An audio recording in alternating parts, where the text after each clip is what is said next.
Hello friends, welcome to my channel stories by Garima Kushwaha. दोस्तों, जैसा कि आप जानते हैं, मैं हर रोज़ आपके लिए अलग अलग और रहस्यमयी कहानियाँ लेकर आती हूँ और कुछ इसी तरह की कहानी मैं आज भी आपके लिए लेकर आई हूँ। तो चलिए शुरू करते हैं हमारी आज की वीडियो।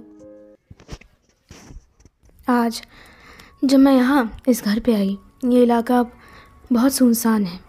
असल में ये इलाका इतना सुनसान है क्योंकि सालों पहले यहाँ कोई दुर्घटना हो गई थी और उसके बाद एक अजीब सी अफवाह यहाँ फैलने लगी थी और उस अफवाह की वजह से यहाँ के लोगों ने यहाँ रहना छोड़ दिया और ये जगह बिल्कुल खाली हो गई। पर तकरीबन 3 साल पहले मेरे डैड ने यहाँ एक नया प्रोजेक्ट शुरू किया, यहाँ नई बस्तियाँ बसाने का और इस जगह को फिर से सिविलाइज़ करने का। हमने यहाँ कई बिल्डिंग्स बनाई जहाँ लोग आके रह सकें और इस जगह को रहने लायक बनाया। अब काम तकरीबन ख़त्म होने ही वाला है।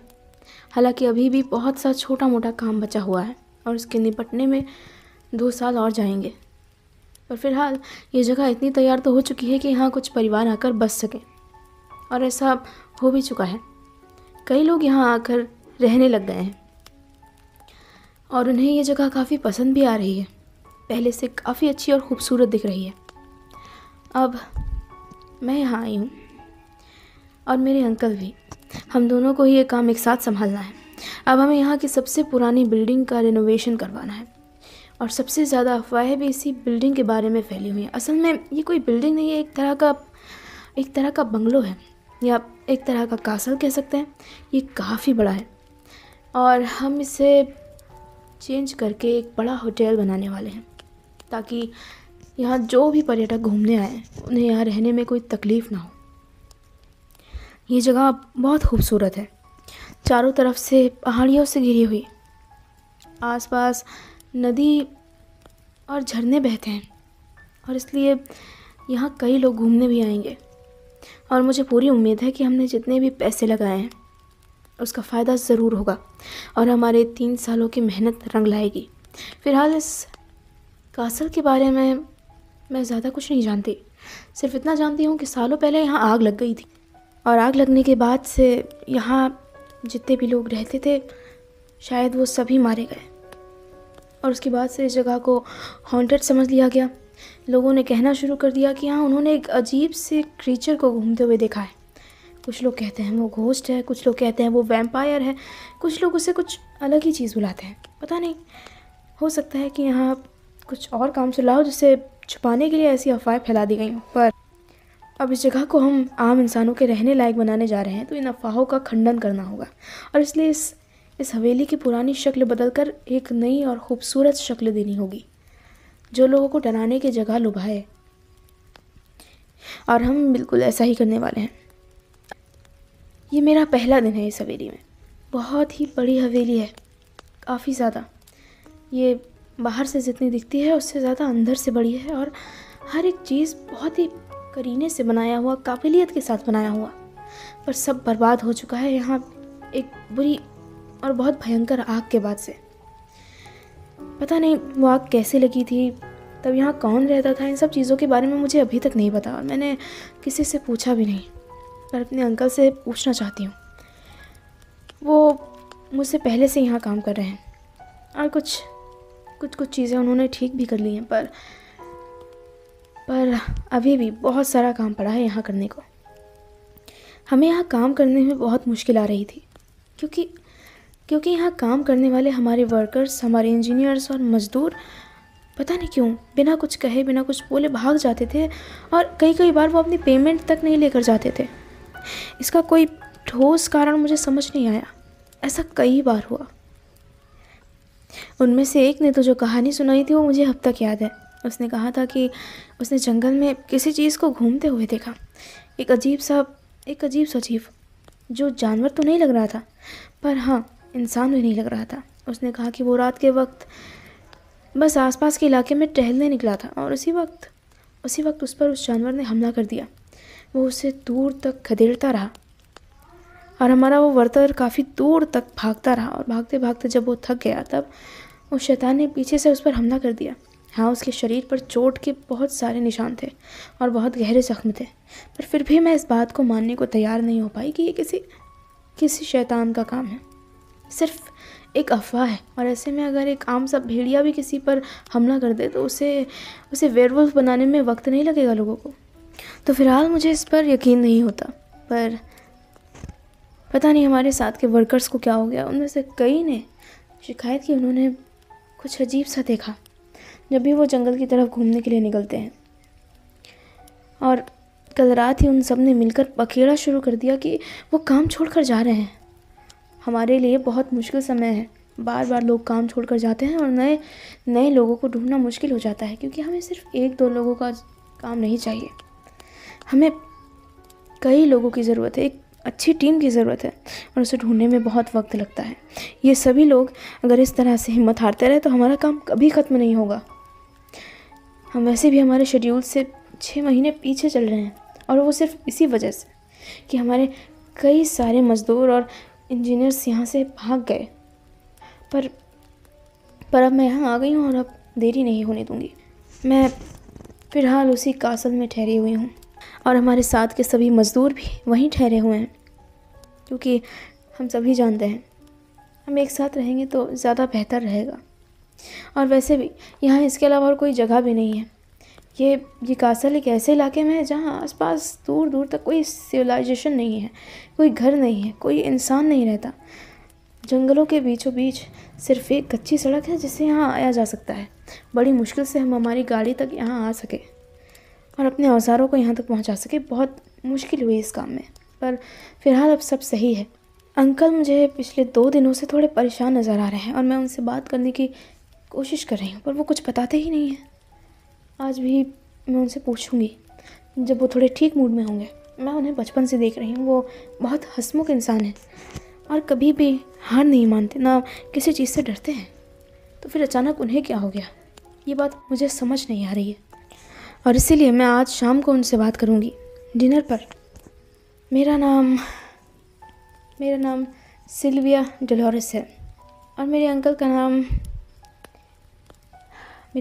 नाम माइकल है। और मैं उन्हें परेशान देखती हूँ तो मुझे ज़रा भी अच्छा नहीं लगता, क्योंकि मेरे अंकल मेरे डैड जैसे हैं, बिल्कुल उन्हीं जैसे हैं।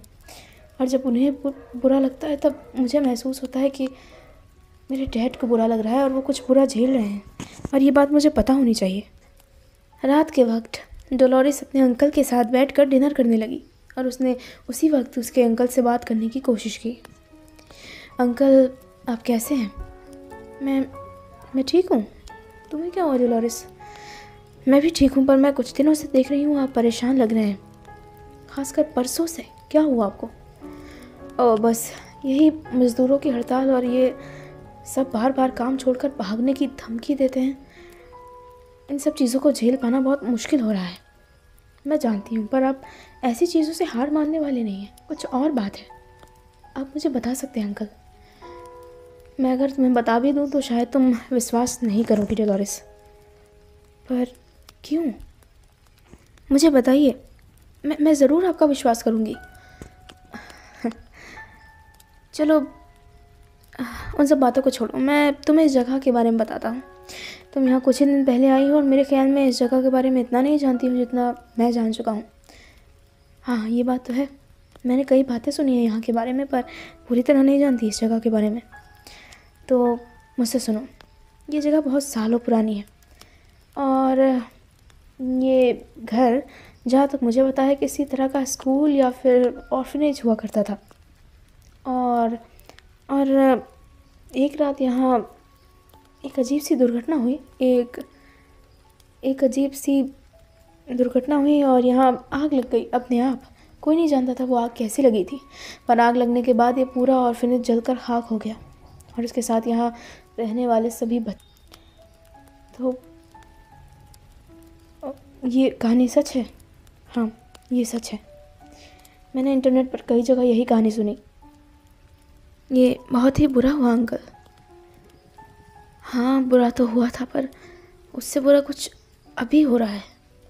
क्या हो रहा है मुझे पता नहीं, पर ऐसा लगता है जैसे मैं इस घर में किसी को देख पा रहा हूँ, और हर बार एक नई शक्ल, जैसे वो कई बच्चे हों और बार बार मेरे सामने पड़ जाते हैं, जब उनसे बात करने की कोशिश करता हूँ तब पता चलता है मैं अकेला हूँ वहाँ पर। तो आप स्ट्रेस में हैं, जानता हूँ तुम क्या सोच रही हो। देखो मैं पागल नहीं हो रहा हूँ, ओके। मैं जो देख रहा हूँ वो सच है। तुम जानती हो अंकल, पर ऐसी चीज़ें होना मुमकिन नहीं है। पता नहीं क्या मुमकिन है क्या नहीं, आई डोंट नो। पर शायद तुम कुछ नहीं आ रहा हो तो तुम्हें भी, अगर ऐसा सच में होगा तो क्यों नहीं। अभी वो दोनों बातें ही कर रहे थे कि तभी अचानक से एक मज़दूर उनके पास भागता हुआ आया और उसने उन्हें कहा, सर हमें इस घर के उत्तरी हिस्से के एक कमरे से एक चोर कमरा मिला है। चोर कमरा? हाँ, वो एक अलमारी के पीछे था और हमने जब अलमारी को हटाया, वहाँ की साफ़ सफाई और उस जगह को ठीक करने के लिए, तब वो दरवाज़ा हमारे सामने आ गया। शायद वो सामने ना भी आता, पर अब जब वो जल चुका है तो वो खुला हुआ साफ नज़र आ रहा है। जब तक वो अलमारी उसके सामने थी हमने उस पर गौर ही नहीं किया। और अब क्या करना है, क्या आप उसे आकर देखना चाहेंगे? ओह श्योर, क्यों नहीं। हाँ, ये तो मैं भी देखना चाहूँगी। ऐसी चीज़ें तो मैंने आज तक सिर्फ कहानियों में पढ़ी थी या मूवीज़ में देखी थी। इसके बाद डोलोरेस और माइकल दोनों ही सीढ़ियों से नीचे उतरते हुए उस सीक्रेट चैम्बर की तरफ गए जो अभी अभी उन्हें मिला था। कुछ देर बाद वो उस कमरे के सामने थे। ये बहुत ही पुराना कमरा था। अंदर से सीलन और राख की बदबू साफ आ रही थी। ऐसा लग रहा था सालों से ये दरवाज़ा खुला ही ना हो। उन दोनों ने उस कमरे के अंदर कदम रखा। यहाँ बहुत अंधेरा था। डोलोरेस ने अपने हाथों में एक कैंडल ले रखी थी। माइकल के पास एक टॉर्च थी और उसी सहारे वो दोनों उस कमरे में आगे बढ़ने लगे। ये कमरा बहुत ज़्यादा बड़ा नहीं था। यहाँ पर बस एक पुरानी छोटी सी अलमारी थी और एक पुरानी कुर्सी और टेबल, और वहीं ज़मीन पर काफ़ी सा सामान बिखरा पड़ा हुआ था। कई कागज़ थे, कुछ पुरानी पेनें थीं और ऐसा ही कुछ छोटा मोटा सामान। तभी डोलोरेस की नज़र एक पुरानी डायरी पर पड़ी। ओह अंकल, ये देखिए, ये क्या है? जाहिर है किसी की डायरी मालूम हो रही है। डोलोरेस, क्या मैं इसे रख सकती हूँ? मेरे ख्याल में तुम इतनी बड़ी हो गई हो कि तुम्हें कुछ पूछने की ज़रूरत नहीं है। आपका बहुत शुक्रिया अंकल। डोलोरेस ने वो डायरी रख ली। रात के वक्त जब अपने कमरे में अपने बिस्तर पर लेटी तब वो उस डायरी के पन्ने पलटने लगी। डायरी के पहले पन्ने पर ही उसके लिखने वाले का नाम लिखा हुआ था, बर्नार्ड जूल्स। ओह, ये काफ़ी पुरानी है। ये तो आज से तकरीबन 12 साल पुरानी डायरी है। वाह, तो काफ़ी पुरानी है। उसके बाद डोलोरेस ने उससे पढ़ना शुरू किया। मेरा नाम बर्नार्ड है और ये मेरी प्यारी डायरी है। मैं इसका नाम ज़ोई रख रहा हूँ। यही नाम मेरी माम का भी था और मुझे उनसे बहुत लगाव था। 4 साल की उम्र तक मैं उनके साथ रहा और वो मुझे बहुत प्यार से रखती थी। मुझे अब भी उनकी बहुत याद आती है। हालात ऐसे हुए कि मुझे यहाँ आकर इस जगह पर इन लोगों के बीच रहना पड़ा, पर यहाँ पे भी मुझे कम प्यार नहीं मिलता। कई दोस्त हैं मेरे, पर माँ तो माँ ही होती है। अब वो बातें जो मैं किसी से शेयर नहीं कर सकता वो इस डायरी में लिख सकूँगा। ये डायरी मुझे आज ही मिली है, इस पुराने घर में, बिल्कुल खाली। और अब मैं इसमें अपनी हर चीज़ लिखूँगा।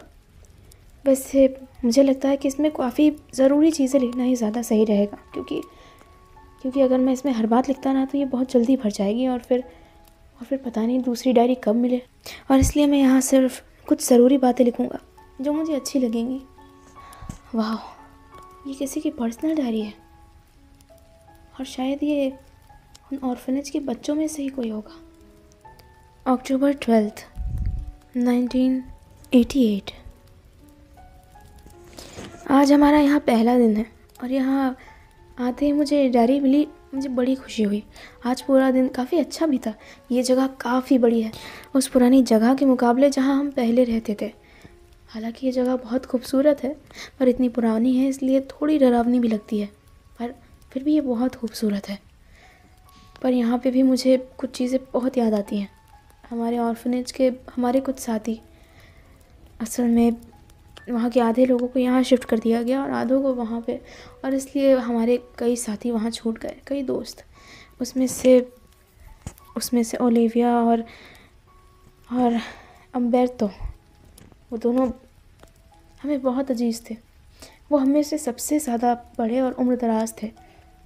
वो दोनों ही तकरीबन 16 या 15 साल के रहे होंगे। कुछ दिन बाद वो ऑर्फनेज से बाहर जाने वाले थे। वो हमें अक्सर भूतों की और जादू की कहानियाँ सुनाया करते थे, ऐसे मानो जैसे उन्होंने वो सच में देखा हो।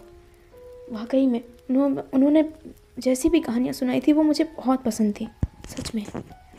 पर अब मैं उनकी कहानियों को बहुत मिस करता हूँ। मैं और मेरा दोस्त रॉब, वो बचपन से ही यहाँ रह रहा है। असल में बहुत ही छोटी उम्र से, वो 1 साल का था तब उसे यहाँ छोड़ के चले गए थे उसके माँ बाप। सबके मुँह से यही कहानी सुनी थी कि वो अंधा था बचपन से ही, और शायद उसके माँ बाप को ये बात पसंद नहीं आई और उन्होंने उसे छोड़ दिया। पर हम सबको वो बहुत पसंद है। ओलिविया और मेर्तो, वो दोनों तो उस पर जान छिड़कते हैं। हम दोनों ही एक साथ उनके पास बैठकर कहानियाँ सुनते थे, और यहाँ आकर भी अच्छा लग रहा है। हम दोनों ने अपना एक कमरा चुन लिया है और हम वहीं बैठकर बातें करते हैं। मैं अपनी डायरी लिखता हूँ और वो सोता है या फिर गाने गाता है, क्योंकि उसे गाने गाना बहुत पसंद है। पर फिर भी मुझे अपने पुराने ऑर्फनेज की काफ़ी याद आती है। मैंने वाकई बहुत सी चीज़ें अपनी ज़िंदगी में देखी हैं, और चाहता हूँ कि जब मैं बड़ा हो जाऊँ ओलिविया और अम्बेर्तो की तरह, तब यहाँ से बाहर निकलने के बाद मैं एक राइटर बनूँ और खूब नाम कमाऊँ और खूब पैसे कमाऊँ। काश कि मैं ऐसा कर पाऊँ। इसके बाद कुछ मामूली सी चीज़ें लिखी थी वहाँ, पर अगली डेट पर डोलोरेस की नज़रें टिक गई। उसने देखा ये डेट थी 15 सितंबर 1988। आज का दिन थोड़ा अजीब था। यहाँ आने के बाद से हमारे दोनों टीचर्स हम पर कम ध्यान देते हैं, और यहाँ के ओनर मिसेस जीन और उनके पति ओलिवर मैक्सिमस, वो दोनों ही आजकल रॉब पे कुछ ज़्यादा ही प्यार लुटा रहे हैं। अचानक ही उन्हें उससे बहुत लगाव हो गया है। वो अधिकतर वक्त उसके साथ रहते हैं, उससे बातें करते हैं। हम अनाथालय के बाकी बच्चों से बहुत ही अलग, ऐसा लगता है कि वो उनका सगा हो और हम सब उनके बस दोस्त हों। और आजकल रॉब ने भी मेरे साथ वक्त बिताना कम कर दिया है। मैं मिस करता हूँ उसके साथ खेलना कूदना। और इसके अलावा भी एक अजीब चीज़ हुई है। रॉब आजकल कुछ खोया और उदास सा रहता है, और बहुत जल्दी चिड़चिड़ा जाता है, जबकि वो ऐसे इंसानों में से नहीं था। उसे गुस्सा बहुत कम ही आता है। तब भी मिस्टर मैक्सिमस हर रात जंगल की तरफ जाते हैं। मैंने उन्हें कई बार ऐसा करते हुए देखा। पता नहीं क्यों मैं चाहता था कि मैं उनका पीछा करूं, पर यह जगह नई है और यहाँ से निकलने का रास्ता नहीं जानता। पर जल्दी ही कुछ ना कुछ ढूंढ लूँगा। हमारे पुराने ऑर्फनेज से भी मैंने बाहर निकलने का एक ऐसा ही सीक्रेट तरीका ढूंढ लिया था, और रात के वक्त मैं बाहर के इलाके में घूम फिर कर और बाहर की दुनिया देखकर वापस आ जाता था। यहाँ पे भी कुछ ना कुछ ऐसा ज़रूर होगा। मैंने कई बार सुना है ऐसे बड़े घरों में कोई ना कोई सीक्रेट दरवाज़ा या कमरा ज़रूर होता है, और अगर यहाँ कोई ऐसा कमरा है तो मैं उसे ढूंढ कर रहूँगा। तो दोस्तों, इसी के साथ ख़त्म होती है मेरी आज की वीडियो। आपको कैसी लगी ये मुझे कमेंट बॉक्स में कमेंट करके ज़रूर बताइएगा। साथ ही साथ वीडियो को लाइक और शेयर करना बिल्कुल मत भूलिएगा। Thank you.